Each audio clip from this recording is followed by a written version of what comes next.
Welcome creators, कैसे हैं आप लोग। तो आज हम लोग अपनी क्लास में जानेंगे रेडियोधर्मी प्रदूषण। तो इसके भी पहले हम लोग बहुत सारी क्लासेस कर चुके हैं, तो अगर आप लोगों ने वो क्लासेस नहीं देखी हैं तो प्लेलिस्ट में जाइए, विजिट करिए, आप लोगों को क्लासें मिल जाएंगी। तो आज हम लोग अपनी क्लास में जानने वाले हैं रेडियोधर्मी प्रदूषण क्या होता है। तो आइए स्टार्ट करते हैं।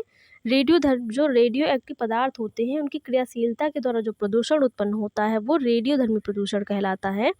कौन सा प्रदूषण कहलाता है? तो जो रेडियो एक्टिव पदार्थ होते हैं उनकी क्रियाशीलता से जो प्रदूषण उत्पन्न होता है वही प्रदूषण रेडियोधर्मी प्रदूषण कहलाता है। यह सभी प्रकार के प्रदूषणों में सबसे अधिक हानिकारक है। जितने भी प्रकार के प्रदूषण होते हैं उन सभी प्रदूषणों में सबसे अधिक हानिकारक कौन सा है? तो रेडियोधर्मी है। इसका प्रभाव जल, थल एवं वायु तीनों में हो सकता है। और जो रेडियोधर्मी प्रभाव जो प्रदूषण है इसका प्रभाव तीनों स्थलों पर पड़ता है, चाहे वो जल हो, चाहे थल हो, चाहे वायु। तीनों स्थलों पर जो भी जीव जंतु निवास करते हैं उनको पूर्णतः नुकसान होता है, उनके लिए हानिकारक होता है। रेडियोधर्मी पदार्थ के नाभिक परमाणुओं से क्या करते हैं? तो नाभिक परमाणुओं से अल्फा बीटा गामा किरणें निकलती हैं। जो रेडियोधर्मी पदार्थ के परमाणुओं के नाभिक उनसे कौन कौन सी किरणें निकलती हैं? तो अल्फा बीटा एवं गामा किरणें निकलती हैं। यह किरणें जीवधारियों के गुणसूत्र व जीन में परिवर्तन कर देती है। ये किरणें क्या करती हैं? जो किरणें होती हैं वो जीवधारी के जो गुणसूत्र और जीन है उनमें परिवर्तन कर देती हैं। इससे जीवधारी के वास्तविक लक्षणों एवं रचना में परिवर्तन हो जाता है। इससे क्या होता है? जो जीवधारी उनके वास्तविक लक्षण और जो रचना है उनमें परिवर्तन हो जाता है। जीवधारी में इस प्रकार के जो परिवर्तन होते हैं वो क्या कहलाते हैं? वो उत्परिवर्तन कहलाते हैं। तो जीवधारियों में जो गुणसूत्र जीन रचना संबंधी जो परिवर्तन होते हैं जिससे उनके वास्तविक लक्षणों में परिवर्तन हो जाता है, तो ये परिवर्तन कौन से परिवर्तन कहलाते हैं?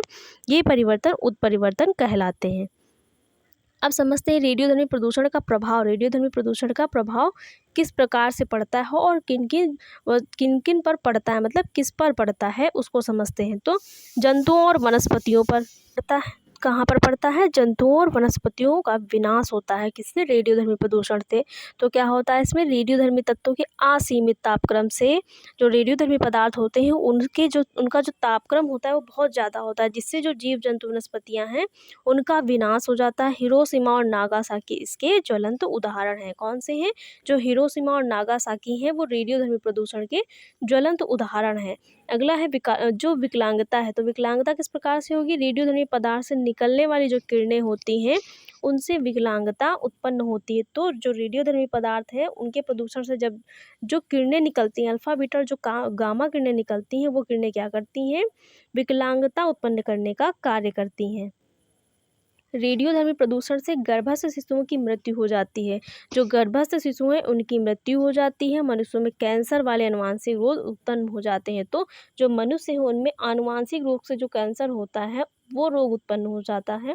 समुद्री जल में बम विस्फोट करने से समुद्री मछलियाँ व जीवों की मृत्यु हो जाती है। तो जल में किस प्रकार से प्रभाव डालेंगे? तो अगर जल में रेडियोधर्मी पदार्थ का जो परमाणु परीक्षण है वो किया जाता है तो समुद्र में और जल में निवास करने वाले जितने भी जीव जंतु और मछलियाँ होते हैं उनकी उस प्रदूषण के कारण मृत्यु हो जाती है। तो ये रेडियोधर्मी प्रदूषण के प्रभाव थे। अब समझते हैं रेडियोधर्मी प्रदूषण रोकने के उपाय कौन कौन से, किन किन उपायों को अपनाकर इस प्रदूषण को रोका जा सकता है। तो कौन कौन से उपाय अपना सकते हैं? परमाणु व बमों व अन्य नाभिकीय बमों के निर्माण पर रोक लगाई जानी चाहिए। मतलब जो परमाणु बम जो बनाए जा रहे हैं और नाभिकीय बम जो बनाए जा रहे हैं उनके निर्माण पर रोक लगाई जानी चाहिए।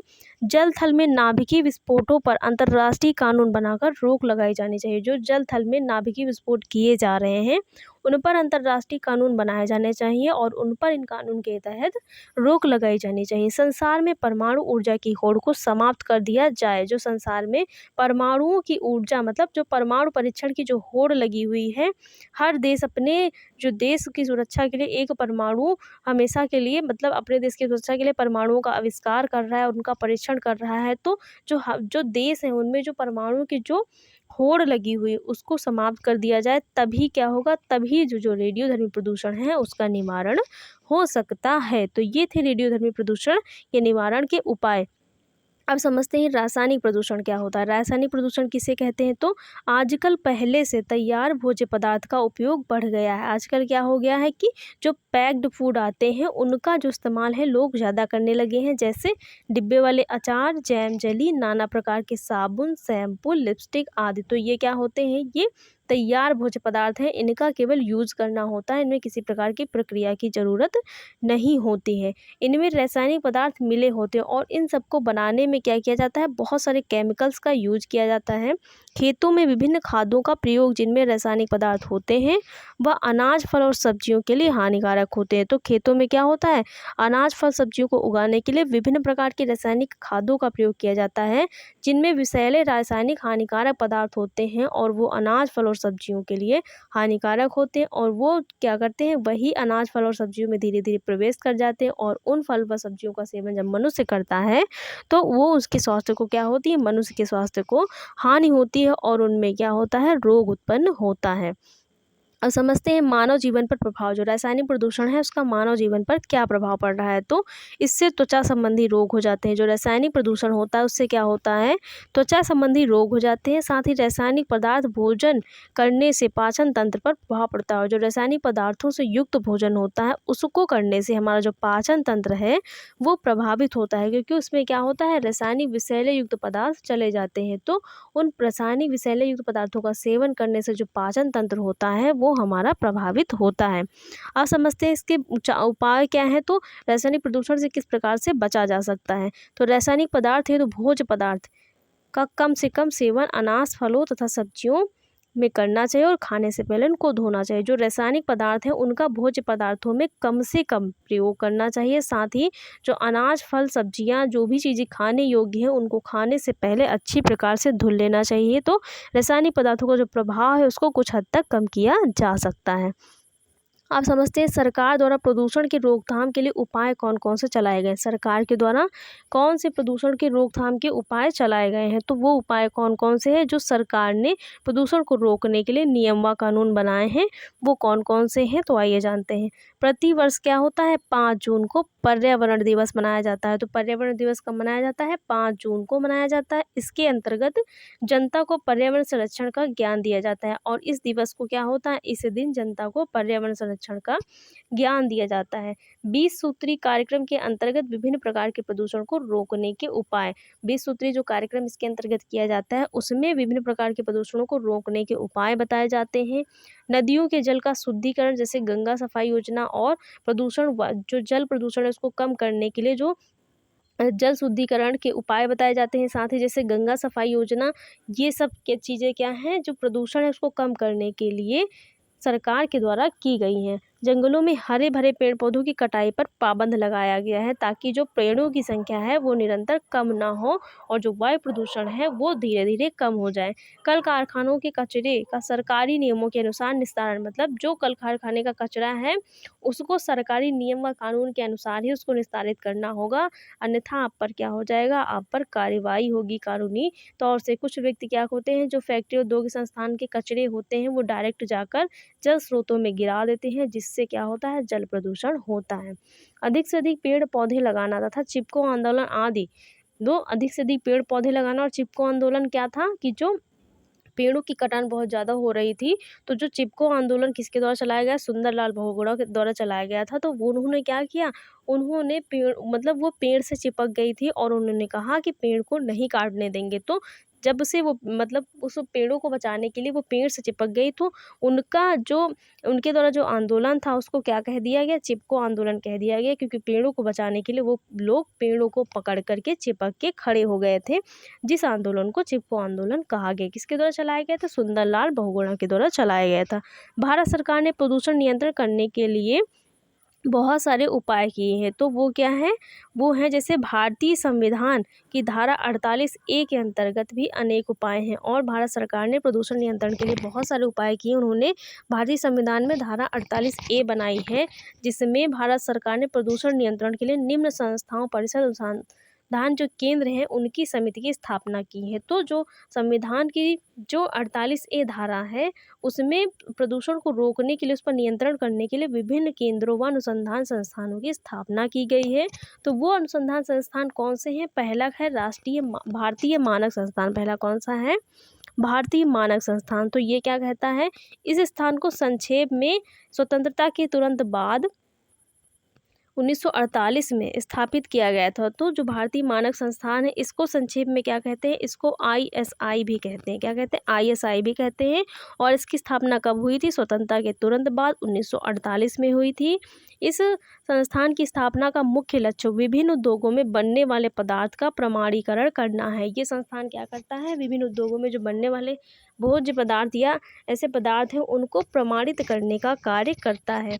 इस संस्थान के मानक इस संस्थान की मुख्य शाखा कहाँ है, दिल्ली में है। कहाँ पर है, जो भारतीय मानक संस्थान ISI है उसकी शाखा कहाँ है, दिल्ली में है। यह संस्थान उद्योग पदार्थ का मानक निर्धारित करता है। ये क्या करता है, जो उद्योग पदार्थ हैं वहाँ पर बनाए जा रहे हैं उनके लिए मानक निर्धारित करने का कार्य करता है, जिसके अंतर्गत भोज्य पदार्थों का निर्माण और प्रमाणीकरण किया जाता है, जिससे प्रदूषण कम से कम उत्पन्न हो। यदि किसी व्यक्ति को नया उद्योग लाना है, यदि किसी व्यक्ति को नया उद्योग मतलब कोई नया उद्योग खोलना है तो इस संस्थान से लाइसेंस प्राप्त करना पड़ेगा और साथ ही प्रमाण पत्र भी प्राप्त करना पड़ेगा। तो किससे आए, जो भारतीय मानक संस्थान है उससे वो क्या करता है, प्रमाणीकरण और मानक निर्धारित करने का कार्य करता है। और इसकी शाखा कहाँ है, तो नई दिल्ली में। कब आया, 1948 में आया था।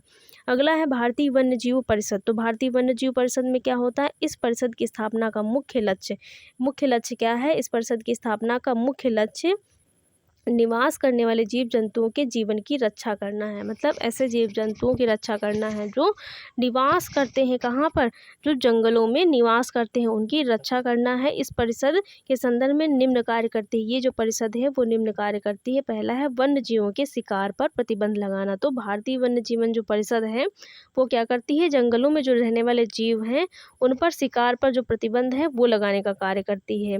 और वृक्षों की अवैध कटाई की रोकथाम, जंगलों में जो वृक्ष हैं उनको काटने पर रोक लगाती है। साथ ही विभिन्न वन्य जीव की खाल एवं सींगों, उनके बने सामानों के निर्यात पर रोक लगाती है। मतलब वन्य जीव जो हैं उनके शिकार पर प्रतिबंध लगाती है। तो जब शिकार नहीं होगा तो उनके शरीर से जो अवैध तरीके से निकाल के उनकी खाल बेची जा रही, उनकी सींगें बेची जा रही हैं और उससे जो अवैध सामान बनाकर बेचा जा रहा है, देश विदेशों में निर्यात किया जा रहा है, तो उस पर भी रोक लगाने का कार्य इस अधिनियम के तहत किया जाता है। अगला है राष्ट्रीय उद्यान। तो राष्ट्रीय उद्यान में कौन कौन से उद्यान आएंगे, भारत सरकार ने क्या किया है, जीवन का संरक्षण करने के लिए भारत सरकार ने जीवन का संरक्षण करने के लिए अनेक राष्ट्रीय उद्यानों की स्थापना की। भारत सरकार ने जो वन्य जीव हैं उनका संरक्षण करने के लिए बहुत सारे जो राष्ट्रीय संस्थान, उद्योग संस्थान उनको स्थापना की है। तो पहला कौन सा है, नैनीताल। और नैनीताल में कौन सा है, राष्ट्रीय कार्बेट राष्ट्रीय उद्यान है वो कहाँ पर है, नैनीताल में है।